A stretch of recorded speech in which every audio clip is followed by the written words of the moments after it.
자, 우리 올해 선포하는 가정행복 하면 여러분 플러스 하십시오. 행복이 플러스 돼야 돼요. 우리 가정에 그런 마음으로. 자, 가정행복, 가정행복, 할렐루야. 여러분들의 가정의 행복이 플러스 되기를 바랍니다. 제가 선포합니다. 회복될지어다, 행복할지어다, 풍성할지어다. 여러분들의 가정이 5월 한 달 말씀을 통해, 예배를 통해 그런 은혜가 가정에, 가족들에게 부어지기를 바랍니다. 제가 5월이 되면 늘 이 이야기를 빼놓지 않고 합니다. 제가 이제 목회를 하면서 많은 가정들을 접하고 여러 상황들, 케이스들을 이렇게 만납니다. 목회 철학 가운데 하나 결론 내린 것은 뭐냐면, 가정이 행복해야 된다는 것, 가정이 건강해야 된다는 것입니다.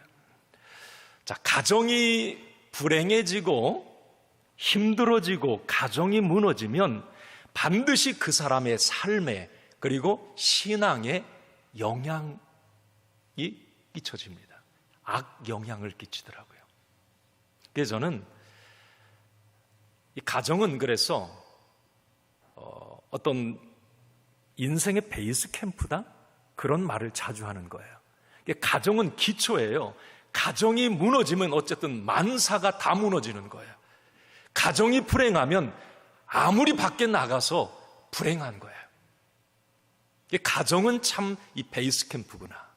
행복의 발전소가 이 가정이다. 이건 확고한 목회 철학입니다. 반대로 이런 경우도 있어요. 아무리 힘들고 여러분 밖에서 어려운 일 만나고 그래도요, 가정이 화목하고 가정에서 힘을 얻고 가정이 행복하면 금방 일어나더라고요. 네. 가정은 참 중요한 부분이에요. 그래서 하나님이 성경에 최초로 만드신 기관도 이 가정 아닙니까? 아담과 하와를 통해서 가정을 설계해 주셨고 에덴에 만들어 주셨어요. 가정은 참 중요한 겁니다. 그래서 이 가정의 행복, 가정이 행복하기를 원하는데 그 설계도는 하나님 말씀 속에 다 있습니다. 이 확실한 겁니다. 저는 늘 말하지만 성경적 가정, 성경에서 제시하는 그 설계도대로 지어져 가고 세워져 가는 가정은 절대 망하지 않고 불행하지 않고 하나님이 주신 풍성한 행복을 누릴 수 있다라고 하는 거예요. 여러분들의 가정이 그런 가정들로 세워지기를 바랍니다. 오늘 여러분 창세기 27장 말씀, 한 가정을 소개하고 있어요. 자, 이삭의 가정입니다. 이삭이 누군지는 아시죠? 아버지가 믿음의 조상 아브라함이에요. 자, 그런데 이 이삭의 가정을 보면 참 완벽한 가정이 아니에요. 그래서 우리 가정의 롤 모델이 될 수 있어요.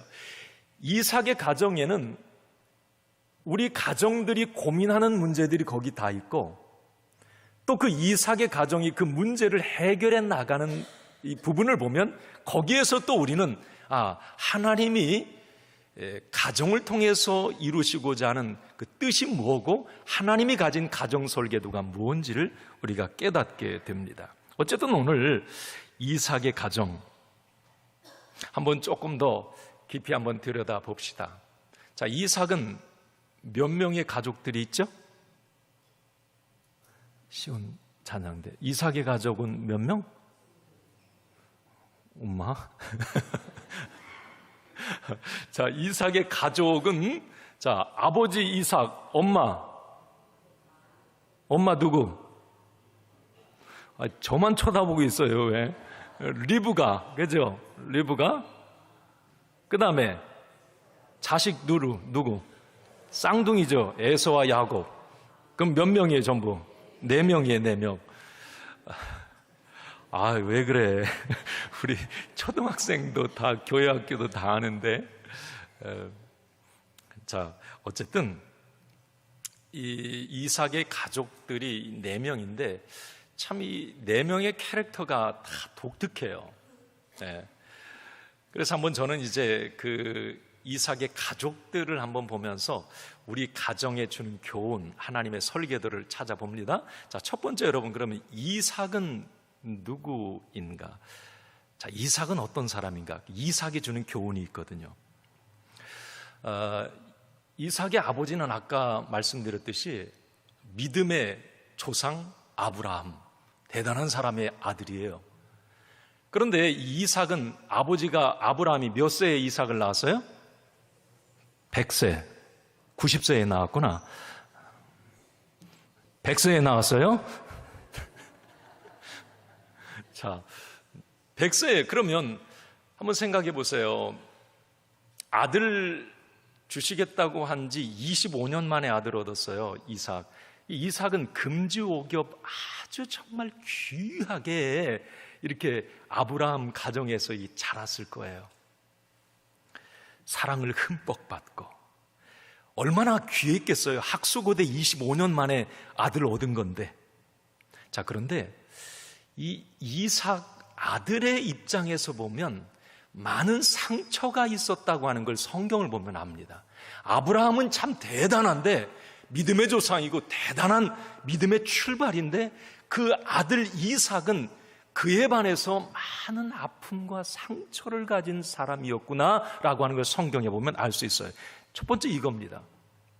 10대 때는 그 형 이스마엘이 아버지가 하나님의 약속을 기다리지 못하고 몸종 하가를 통해서 얻은 형의 이복 형이란 말이에요. 그 이스마엘이 맨날 이삭을 구박하고 막 괴롭힙니다. 그 이삭은 그런 어떤 가정에서 형의 괴롭힘을 당하면서 이제 자라게 돼요. 20대 초반에는 어떤 일이 있습니까? 아니, 어느 날 갑자기 아버지가 그래요. 아브라함이, 야, 너 나 따라와. 그 이삭 데리고 어디 가요? 걸어가도 아버지 어디 가는데요? 몰라 임마, 그냥 따라와. 뭐 장작 지우고 계속 따라와. 가보니까 산에 데리고 가는 거예요. 그 모리아 산이잖아요. 거기다가 아버지가, 야, 장작 펴. 그러더니 너 묶여. 묶여가지고 번제물로 아버지 아브라함이 이삭을 번제단 위에 딱 묶어서 올려놔요. 20대 초반이니까 뭐 반항해서 뛰쳐 도망갈 수도 있는데 그냥 묶입니다. 그 이삭이. 그 순종의 이삭이에요. 이삭. 이게 묶여요. 아버지가 갑자기 막 시퍼런 칼을 들어가지고 이제 번제는 다 배를 가르고 막 해야 되니 내리치려고 하는 그것을, 그 모든 것을 이삭은 보는 거예요. 한번 상상해 보세요. 자기 의도와는 상관없이 전혀 모르는 상황에서 아버지가 나를 죽이려고 했어요. 물론 아브라함은 하나님의 어떤 테스트였어요. 믿음의 조상이니까 그 믿음을 테스트하기 위한 하나님의 어떤 계획이었지만, 아들 이삭의 입장에서는 그게 아마 평생 상처 트라우마가 되었을 거예요. 이게 아버지의 카리스마에 눌려가지고 이삭은 아마 수만 번 제대로 모시고 그런 가정에서 이 이삭은 자라게 되는 겁니다. 여러분, 우리가 잘 아는 것처럼 이삭이 그 창세기 25장에 보면 40살에 결혼을 해요. 그런데 아버지가, 야, 너 내가 여자 데리고 올 테니까 너 이 여자하고 결혼해. 얼굴 한번 못 본 그 여자하고 또 리브가하고 결혼을 하게 되죠. 어쨌든 여러분, 이런 환경에서 자란 이 이삭은 소심하고 내성적이고 우유부단한 성격의 소유자가 됩니다. 그게 이삭장에 나오는 내용이에요. 21장부터 쭉 이제 이삭은 그렇게 뭔가 주도적인 자기의 삶을 살지 못하고 누군가의 어떤 상황에 의해서 질질 끌려다니는 인생을 이삭은 삽니다. 도전하기보다는 늘 피하고 도망다니는 사람이 돼요, 이 이삭이. 자, 저는 여기서 이 이삭이 주는 교훈을 우리 부모님들이 좀 잘 들었으면 좋겠어요. 이 이삭을 보면서 깨닫게 되는 건데, 자, 이삭이 주는 교훈이에요. 첫 번째는 이겁니다. 한번 읽어봐요. 시작. 내 취향 색깔대로 자식을 양육해서는 안 된다. 이삭을 보면서 느끼는 거예요. 아버지 아브라함은 그래요. 하나님이 믿음의 첫 조상으로 택해서 믿음의 조상이 된 것 인정합니다. 이삭은 그렇지 않잖아요. 그런데 아브라함은 어쨌든 자기의 색깔대로 이삭을 좀 끌고 다니는, 너는 믿음의 조상 아들이니까 너는 이렇게 해야 되고 이렇게 말해야 되고 이렇게 살아야 되고 너는 번제물로 드려지라면 드려져야 되고, 그러니까 이삭의 개인의 어떤 인생은 없는 거예요. 아버지에 의해서 결정되는. 그러니까 이삭의 어떤 인생을 보면 그게 마음이 아픈 거예요. 가끔 이제 이 목회자 자녀들이 참 그런 아픔들이 많아요. 뭐 제 동료 목회자들도 보면 아버지가 목사니까 너도 이렇게 말해야 되고 이렇게 살아야 되고 이거 하지 마, 이건 절대 안 돼. 그러니까 어느 날 딸들이 그래요. 아빠 힘들었어요.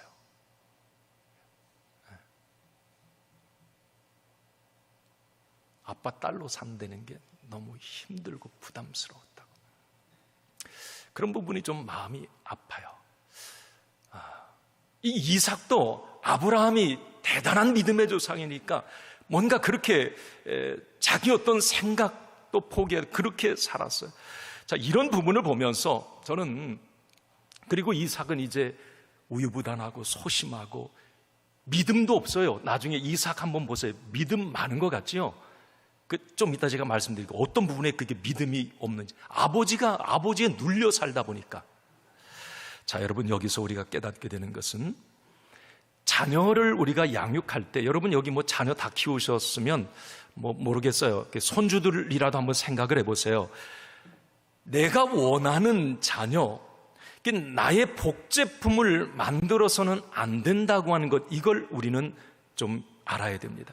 내가 믿음의 부모라면, 하나님을 믿는 부모라면, 내 자녀를 향해 주신 하나님의 꿈이 있고 하나님의 가능성이 있고 하나님의 뭔가 이 달란트가 있단 말이에요. 그 자녀에게 주신 이것을 우리는 인정할 수 있어야 돼요. 그러니까 내가 원하는 색깔, 너는 내가 원하는 대학 가야 되고 내가 원하는 직장 가야 되고 내가 원하는 배우자 만나야 되고, 이게 아니라 내 자녀에게만 주신 어떤 그 색깔이 있단 말이죠. 고유한 색깔. 하나님이 그래서 나에게 선물로 주신 거예요. 나의 복제품 만들으라고 주신 것이 아니라 그 아이의 꿈을 위해서, 아이의 미래를 위해서, 가능성을 위해서 격려해주고 그걸 살려주는, 돕는 부모. 이게 성경적 부모라는 말이에요. 자꾸 우리 부모님들은 좀 그런 욕심이죠. 실수이기도 한데 자꾸 자녀를 어떤 내 짤이 내가 원하는 자녀로 키우려고 하는 것이에요. 우리는 나의 자녀를 하나님 짤의 인생으로, 하나님 눈높이의 사람으로 키워내야 한다고 하는 것입니다. 이삭을 보면서 깨닫게 되는 거예요. 좀 아픈 지점입니다, 이게. 또 하나는 제가 이삭을 보면서 이제 그런 부분이에요. 한번 읽어봅시다. 두 번째인데요. 한번 읽어봐요. 잘하게 하시는 분, 쓰시는 분은 하나님이심을 잊지 말아야 한다. 여러분 믿습니까? 이거 믿으세요? 이게 무슨 말이냐면, 내가 낳았고 내가 길렀으니까 내가 원하는 그런 자녀가 되어야 돼. 천만의 말씀이에요, 여러분. 여기 자녀 이제 많이 키우셨을 텐데, 부모가 원하는 대로 자녀 그렇게 가주지 않고 부모가 원하는 결론에 자녀가 가 있지 않아요. 왜? 하나님께서 그 자녀에게 주신 색깔이 있고 꿈이 있어요. 하나님은 그게 그 꿈대로, 그 하나님의 어떤 계획대로 내 자녀가 살길 원하시는 거거든요. 그래서 여러분, 우리 부모님들은 내 자녀의 미래를 열어가는 분도, 내 자녀를 축복하고 인물로 쓰시는 분도 하나님이시다. 이 믿음을 꼭 가져야 됩니다.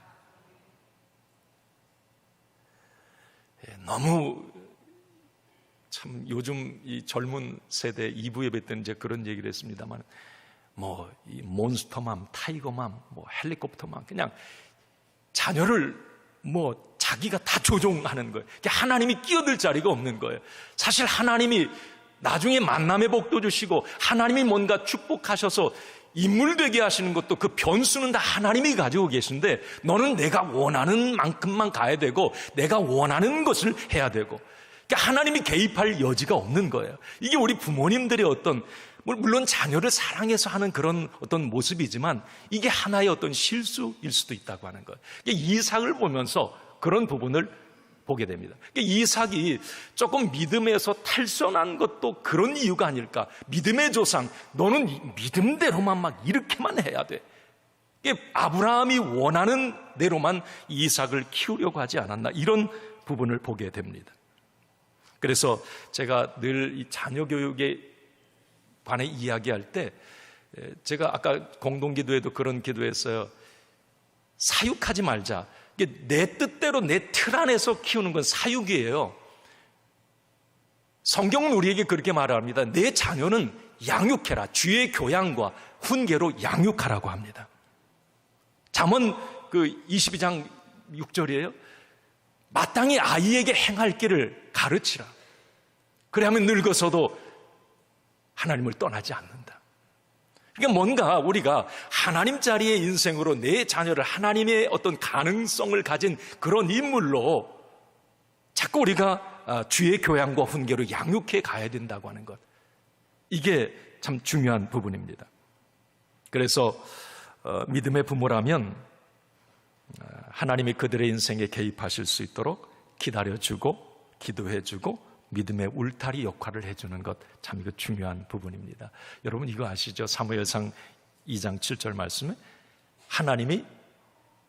하나님은 낮추시기도 하고 높이시기도 하신다.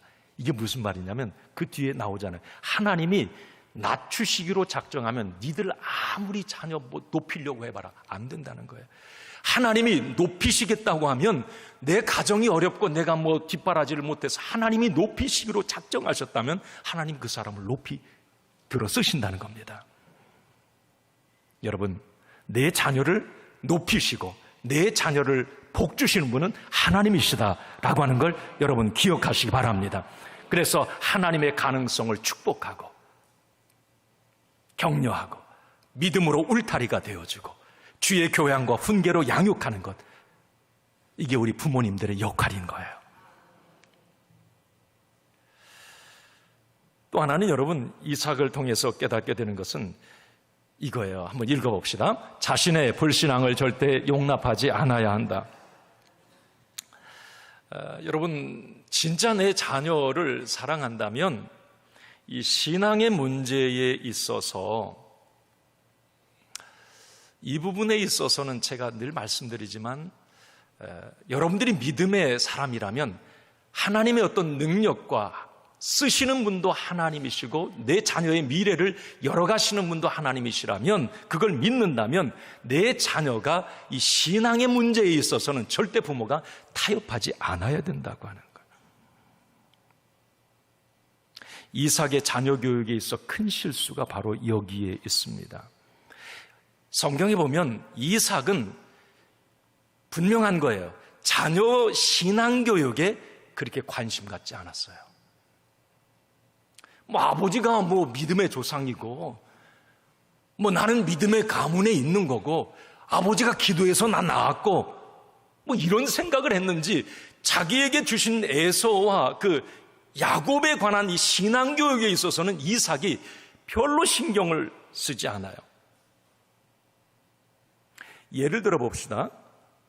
여러분 이삭과 리브가가 낳은 그 쌍둥이 가운데 이 자기 배로 낳은 자식이에요. 에서의 경우, 여러분 성경에 나오는 에서 어떻습니까?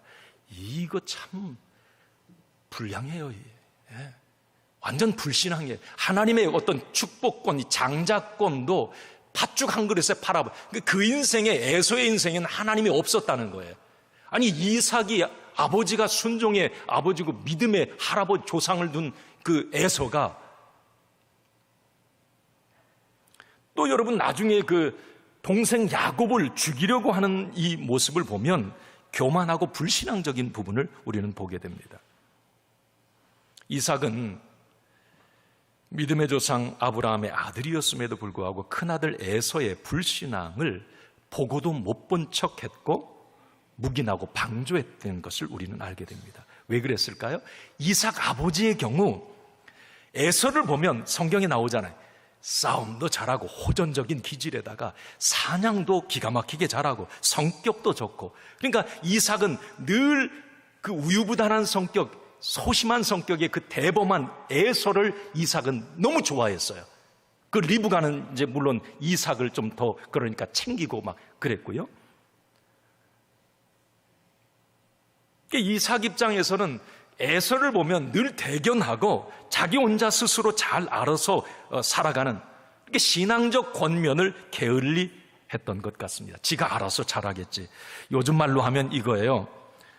자식이 뭐 전교에서 1등 나고 재능이 있어서 늘 상도 잘 타고 성격도 좋고 예의도 바르고 부모님께 잘하니까 교회 다녀라, 예수 믿어라 말 안 하는 거예요.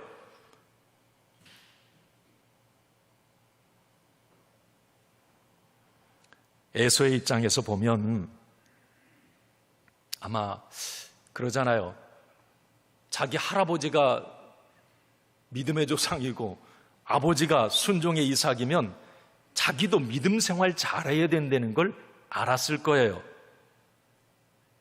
그런데 아버지를 가만히 보면 그런 말을 안 하는 거예요. 너 예수 잘 믿어야 돼. 요즘 말로만 너 하나님 중심해야 되고 하나님 의지하고 살아야 돼. 하나님 떠나면 안 돼. 이 이야기를 이삭은 잘 안 했던 듯 싶습니다. 왜 그러느냐면 창세기 27장 오늘 4절에 이런 부분이 있잖아요. 한번 읽어봅시다. 시작. 내가 즐기는 별미를 만들어 내게로 가져와서 먹게 하여 내가 죽기 전에 내 마음껏 내게 축복하게 하라.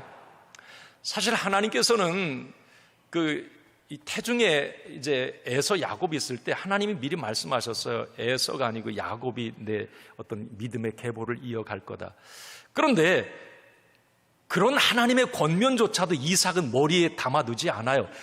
너 내가 좋아하는 것, 내가 원하는 것 좀 가져와. 즐기는 별미라고 했잖아요. 내가 좋아하는 것 가져다 주면 뭐 하나님도 필요 없어. 내가 마음껏 또 장자니까 그냥 축복해 줄게. 좀 믿음 없음의 모습이 여기에서 이삭에게도 드러납니다. 그러면 그 에서에게 얼마나 이 부모가 신앙에 그 아버지가 권면을 했겠 안 했어요. 자식들이 세상적으로 성공하니까 자식들이 용돈도 많이 주고 집도 사주고 차도 사주고 그러니까 교회 다니는 말 안 하는 거예요.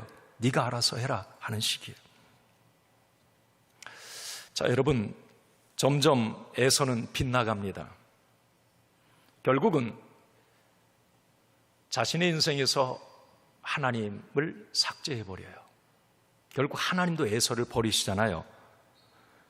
우리가 잘 아는 것처럼 에서는 결국 불신앙적 속인 헷족 속 여인과 결혼하게 되고 불행의 씨앗이 됩니다. 그리고 아버지 이삭과 리브가의 근심덩어리 나중엔 두려움의 존재로 바뀌어버려요. 그리고 자기 동생 그 쌍둥이 에서와 늘 원수 관계가 됩니다. 에서의 가문은 결국 불신앙의 가문이 되고 후에 내리막길을 걷게 되죠.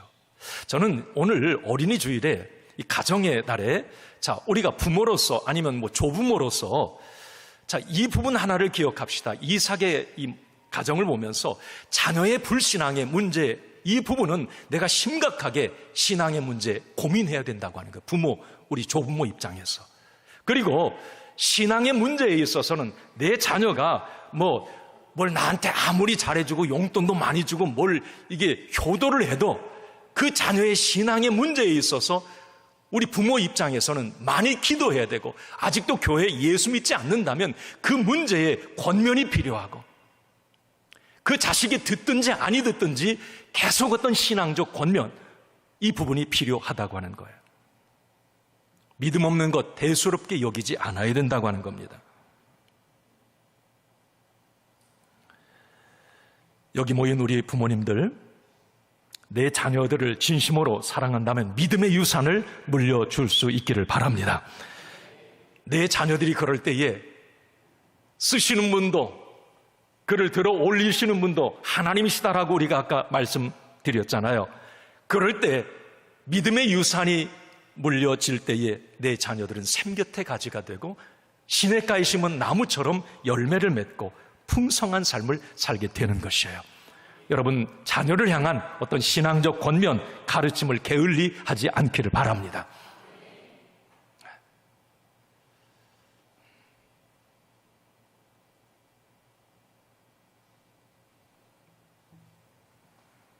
설교로 듣습니까? 그냥 목사님 설교하시네.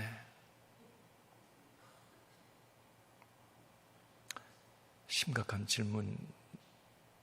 문제입니다.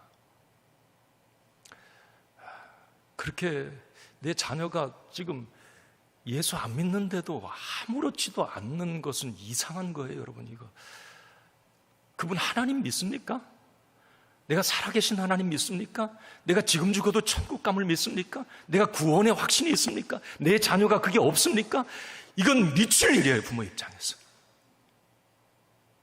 맨날 울어야 될 입장이에요. 용돈 아무리 네가 많이, 나 싫어. 내가 나한테 집을 사줘도 나 그거 원치 않아. 너 교회에 가야 돼. 예수 믿자.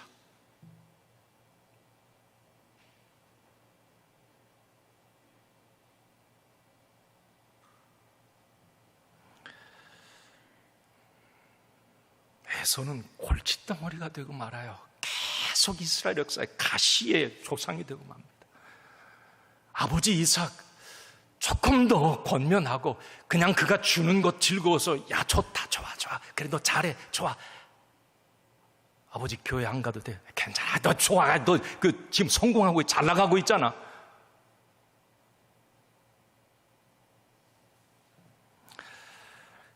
여러분, 두 번째는 이런 부분입니다. 그 아내 리브가 이삭의 아내죠. 이삭의 아내. 이삭은 뭔가 이렇게 소심하고 우유부단하고 내성적인 성격, 뭔가 이렇게 주도적으로 인생을 살지 못하고 뭔가 끌려가는 인생이었다면 그 아내 리브가는 정반대였습니다. 끌고 가는 여자예요. 대범하고 리더십이 있고 뭔가 딱딱 결정을 하고 이 강한 어떤 여전사가 바로 이 리브가였다고 하는 거예요. 외형적이고. 우리가 뭐 잘 아는 것처럼 창세기 24장에 오면 그 당시에 뭐 염소 이렇게 들에서 목축하는 사람은 다 남자들이었어요. 왜? 싸움을 해야 돼요. 우물뺏기 싸움을 하든지 뭐 영역 싸움을 남자가 다 했다면. 그런데 이 리브가 가정은 누가예요? 이 리브가가 다합니다. 장부예요, 장부. 이삭과 너무 정반대예요. 그런데 만났어요. 결혼을 했어요. 저는 이 이삭과 리브가가 주는 교훈은 이제 우리 부부의 문제, 아까 이제 자녀의 문제, 양육의 문제였는데 이 부부의 문제. 여러분 가정에서 이 부부 참 중요합니다. 뭐 자녀에게 고스란히 어떤 영향력을 줄 수 있는 게 이 부모인데요. 자, 오늘 이 이삭과 리브가를 보면서 여러분 이런 질문 드려볼게요. 여러분, 부부는 서로 다르다, 안 다르다? 네? 달라요?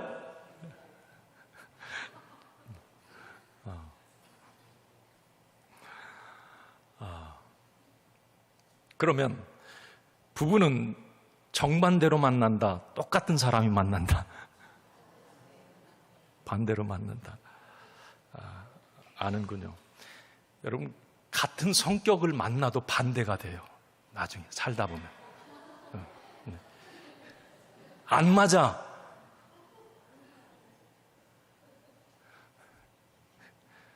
가끔 이제는 안소가 당신은 내 인생의 로또야. 안 맞아. 로또 안 맞듯이 진짜 안 맞아.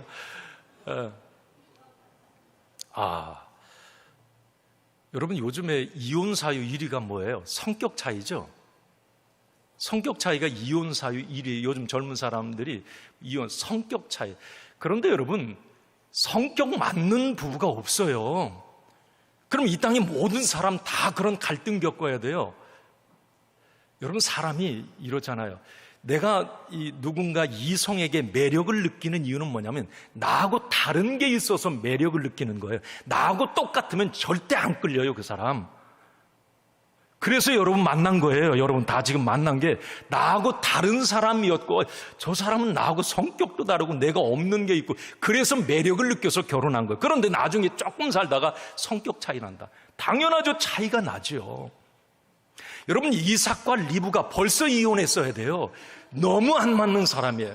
그런데 그 어떤 이제 가정도 믿음의 명가로 어쨌든 뭐 야곱과 또 요셉과 이런 믿음의 계보를 이어가는데, 어쨌든 여러분 가정에서 이 부부가 다름이라고 하는 것이 이 갈등의 빌미가 돼서는 절대 안 된다고 하는 사실. 제가 늘 말씀드리지만 저도 이게 너무 제 아내하고 달라서 처음에 못 살겠다 그랬어요. 그 다름이 매력이었는데 이게 살다 보니까 와, 이 여자는 엄청나구나. 나하고 진짜 맞는 게 없어요. 없어. 제가 여기 캐릭터 가운데 이삭이 제 캐릭터에 어떻게 보면 좀 소심하고 내성적이고 이러단 말이죠. 좀 느려. 뭔가 판단력도 좀 느린 것 같고. 근데 제 아내는 그게 정반대예요. 어쨌든 빨라. 뭔가 판단력도 빠르고 대범하고. 내가 가끔 부러워요. 이번에 우리 감리사 해외연수 이제 필리핀을 갔는데 맨날 부부끼리 이제 같이 있다가 이런 목회 환경에만 있다가 이제 외부적인 모임에 갔는데 저 사람 성격이 드러나는 거 뭐 깜짝 놀랐어요. 저런 성격이 있었나? 리더십이 막 팍팍 막 좀 살살해. 좀 살살. 내가 막 상처받을 정도로. 아닌데. 제가 이제 와가지고 어제 잠깐 이제 오후에 산책하면서 대화를 해서 당신 다시 봤어. 나하고 너무 달라, 너무 달라. 그래서 제가 고마워 그랬어요. 고마워. 나 같으면 절대 그렇게 못할 텐데 그런 것들, 다름이라고 하는 것이 자꾸 나쁜 쪽으로 생각하면 너 나하고 틀려. 그래서 헤어져야 돼. 이게 아니라 우리가 믿음의 사람이라고 하는 건 그 사람에게도 색깔을 주셨잖아요. 그럼 그걸 존중해주고, 여러분 무지개 늘 말씀드리지만 무지개가 다 똑같으면 그 아름답냐고요. 7색깔 다 색깔이 다르서 자기 색깔을 내니까 그게 무지개가 되고, 마찬가지예요. 여러분 가정도 마찬가지인 거예요. 내 자녀도 마찬가지. 색깔이 다 똑같아 버리면 재미없는 거예요. 뭔가 다름. 어쨌든 우리 이제 부부가 너무 중요한 부분인데 요즘에 이게 가정의 갈등 이 부분을 다름을 자꾸 이제 확대 해석하고 또 그것에 너무 민감하고 그것을 어떤 이 헤어짐의 이유로 이렇게 되는 부분에 대해서 이것을 우리가 믿음 안에서 좀 재해석하고 그 다름을 존중해주고, 여러분 정혼 안에 얘를 똑같은 것만 재미없잖아요. 뭔가 다름의 어떤 모양이 있을 때 그게 아름다운 정원이 될 수 있잖아요. 가정도 정원이거든요. 그래서 여러분들의 가정이 뭔가 지금 이 사람 나하고 너무 달라, 열받는다, 속상하다, 여러분 그 다름을 존중해주고 좀 뭔가 플러스 요인으로 여러분 믿음 안에서 생각할 수 있길 바랍니다. 이제 이렇게 좀 결론을 내려봐요. 이렇게 이삭과 리브가가 정반대의 사람이 이렇게 만났는데, 사실 이삭 성경에 보면 거부예요. 3대 거부치라면 이삭 거기 껴줄 때가 많아요. 이삭은 아버지 아브라함 그 밑에서 부족함이 없어요. 이삭은 가장 무난하게 살아요. 그 밑에 아들 야곱과 에서는 인생이 참 풍파가 많아요. 그런데 야곱은 그게 없어요. 그냥 평안하게 아주 거부로. 그런데 여러분, 제가 여기서 깨닫는 게 하나가 뭐냐, 문제없는 가정은 없다. 이걸 깨달았어요. 이게 뭐냐면, 자, 이삭이 40세에 결혼을 해요. 그 창세기 25장 그 뒷부분에 나와요. 40세에 결혼을 하는데 하나님이 자녀를 안 줘요. 아브라함 자기 아버지도 자기를 25년 만에 얻었잖아요. 예. 그런데 자기도 하나님이 계속 다른 것은 다 완벽한데 자녀가 없는 거야. 20년 동안 안 줘요. 여러분 창세기 25장 그 26절에 보면 그 이삭이 60세 되었을 때 하나님이 그 가정에 쌍둥이를 이제 한 방에 이렇게 주시는데, 저는 그런 생각이 들어요. 이삭의 가정이 뭔가 전혀 부족함이 없었지만 그 가정에도 아픔이 있었다. 그래서 저는 이런 결론을 내립니다. 이 땅의 모든 가정은 예수를 믿어도 마찬가지예요. 문제없는 가정 없다. 가시가 없고 약함이 없는 가정 없다. 다 어떤 문제들을 가지고 있다고 하는 거예요. 제가 여러분 신방하고 목회하고 여러분들 가정들 이런 형편을 살필 때, 이 부분은 안 그럴 줄 알았는데 그분 가정에도 역시 아픔과 약함이 있어요. 그러니까 여러분, 왜 우리 가정에만, 우리 가족들에게만 왜 이런 아픔이 있고 약함, 가시를 하나님 주셨습니까? 아니에요, 여러분. 다른 가정들에게도, 오늘 이삭의 가정에도, 아브라함의 가정에도, 그 밑에 야곱과 요셉의 가정에도 다 약함과 가시들이 있었어요. 믿음의 조상들이잖아요. 저는 하나님이 왜 가정에 그런 약점과 가시들을 주셨을까? 이 성경적 결론을 내리면요, 바로 그거예요. 교만하지 말고 하나님께 더 기도하라고. 그 가시마저 없으면 교만할까봐, 하나님을 멀리할까봐 그 한 가지 약함과 가시를 통해 하나님은 더 기도하길 원하시는 거예요. 여러분, 이삭의 가정에 하나님이 계속 자녀를 안 주시니까 어떻게 합니까? 창세기 25장 21절이에요. 한번 봅시다. 자, 25장 21절 시작. 이삭이 그의 아내가 임신하지 못하므로 그를 위하여 여호와께 간구하며 여호와께서 그의 간구를 들으셨으므로 그의 아내 리브가가 임신하였더니. 할렐루야. 여러분, 이 아브라함 이삭 이때 당시에는요, 자녀가 이 자녀를 갖지 못하는 건 이건 가장 가정에 다른 것 다 있어도 그게 없으면 이 수치예요. 하나님이 그걸 안 주시는 거예요. 이삭은 얼마나 마음이 아팠을까. 그것 때문에 늘 하나님 앞에, 그래도 그 끈 하나 때문에 이삭이 겸손해지고 하나님 앞에 기도를 그래도 좀 했다는 거예요. 여러분, 가정에 약함이 있을 때, 가족들을 힘들게 하는 어떤 가시가 있을 때 원망과 불평에 머물지 말고 기도의 자리로 나아가시길 바랍니다. 그 약함과 가시를 통해 하나님께 더 가까이 나아가시길 바랍니다. 그럴 때 그 약함과 가시는 반전과 역전의 빌미가 되고 우리 가정을 더 단단하게 하고 성숙하게 하는 그런 결론에 이르게 할 것입니다. 오늘 결론입니다. 여러분, 우리 모든 가정이 오늘 어린이 주일이지만 제가 자녀의 양육에 관한, 부부에 관한, 또 이 가정 전반적인 부분을 이삭 가정 예를 들면서 말씀드렸지만, 여기 중요한 결론은 그거예요. 여러분, 우리 모든 가정이 하나님이 원하시는 설계도대로 하나님이 꿈꾸시는 가정이 되어질 때에 그 가정이 건강하고 그 가정이 행복하고 이 시대를 이겨 넘어갈 수 있다고 하는 사실이에요. 어떤 어려움과 고난도 극복해 나갈 수 있다고 하는 사실입니다. 여러분들의 가정이 그런 믿음의 명가로 든든히 세워지는 은혜가 있기를 간절히 축원합니다.